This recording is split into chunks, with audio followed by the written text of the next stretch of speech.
ನಮಸ್ಕಾರ ವೀಕ್ಷಕರೇ.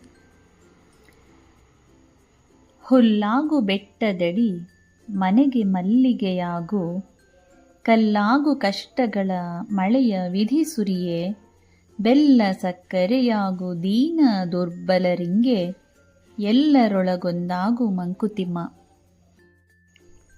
ದಿವಸದಿಂ ದಿವಸಕ್ಕೆ, ನಿಮಿಷದಿಂ ನಿಮಿಷಕ್ಕೆ, ಭವಿಷ್ಯವ ಚಿಂತಿಸದೆ ಬದುಕ ನೂಕುತ್ತಿರೋ, ವಿವರಗಳ ಜೋಡಿಸುವ ಯಜಮಾನ ಬೇರಿಹನು, ಸವೆಸು ನೀಂ ಜನುಮವನು ಮಂಕುತಿಮ್ಮ. ಮಂಕುತಿಮ್ಮನ ಕಗ್ಗದ ಒಂದು ರಚನಕಾರ ಡಿ ವಿ ಗುಂಡಪ್ಪನವರ ಒಂದು ಪುತ್ಥಳಿಯನ್ನು ಬಸವನಗುಡಿಯ ಬ್ಯೂಗಲ್ ರ್ಯಾಕ್ ಪಾರ್ಕ್ನಲ್ಲಿ ಸ್ಥಾಪಿಸಲಾಗಿದೆ. ನಮಸ್ಕಾರ ವೀಕ್ಷಕರೇ. ಹುಲ್ಲ